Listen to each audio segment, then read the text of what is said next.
Hey, what's going on, everybody? This is Ed. I'm here with Mark, Bear Creek Running Company, legend. I'm at Ground Zero. This is where everybody who has any need for apparel and, of course, for footwear, you come here because you want to learn what it's going to take to help you be successful out there on the trails and your runs and the different things you're working on. What's going on, Mark? Well, we're here to make your feet happy today. So, there's a lot of things that go into finding the right shoe for the right foot, and that's what all of our Bear Creek employees are trained on. Probably only your mother cares more about your feet than us, so come see us and we'll take you through kind of our process. Absolutely. What we're going to do here today is because my feet are tired and they need to be made happy, is Mark's going to fit me, and we're going to walk you through that process. First thing we need to do is look at your feet. So go and take your shoes off. Now, I've been on the trail this morning, Mark, so I'm just going to let This you is know our I was running out there. I shoes. know. I was. If you're afraid of sweaty feet, this is not the place to, Yeah, exactly. to come. You know, I'm. Yeah. We were out there this morning, so. So what you're doing right there? Just explain that right there too. What you're doing. So running shoes are basically three parts. There's the outsole, the midsole, and the upper.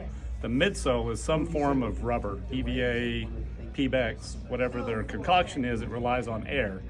Air is the molecules that deflect the shock. And each shoe has a set amount of memory that foam will respond to. So it'll compress and then it'll spring back. But eventually that air gets beaten out of it and then the shoes pretty much are dead. Industry average, they try to make shoes good for 400 to 500 miles. If you're walking, there's not as much impact.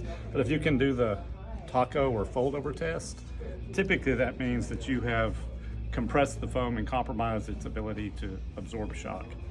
Main thing with replacing your shoes is listening to your foot, because shins, knees, first big bones, first big joint is going to let you know when your shoes are kaput. So is that standard? I know usually whatever we were training before with others, they would talk about 500 miles approximately, give or take. Is that 500 miles walking or is that 500 miles running? I'd say, so running, you exert 3.5 to 4 times your body weight in force. So that's going to be closer to 400 miles. Gotcha. Walking is about 1 to 1.5 times your weight in force. So that's 5 to, some people might get 600.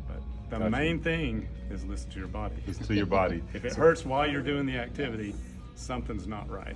And so you would say for somebody who's just going to run over to Walmart because they got this, they're going to join our club, they're going to get out there, they see that you got these crazy 5Ks you guys are doing and all this stuff, they're going to go to Walmart and get some shoes. Would you advise against that?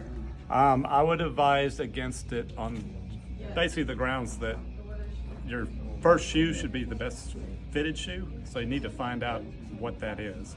If you just go off your street shoe size, you're going to wind up in trouble. And I know you also, you're going to. And typically, so running shoes is a broad category.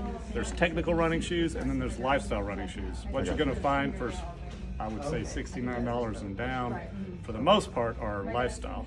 So they're made to look cool and good to watch TV with, but not necessarily do a full-on fitness program. I got you. Well, thank you so much, man, for that.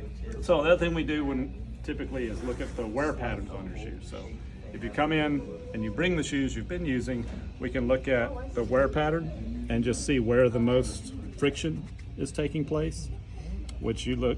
So this is a light stability shoe, has this guardrail around the back of your arch that keeps your foot from collapsing one way or the other and keeps it down the middle. Most of your wear is right up in those second, third, fourth metatarsal areas, so that's a good neutral. What you want to avoid is any extreme wear, either on the outside or on the inside, because there's something off in the shoe from working with your foot and allowing your foot to stay neutral. I got you. The whole idea of walking and running and staying healthy is everything stays balanced. Yeah, this shoe has a little more wear. Still in the same area, so it might be your dominant foot.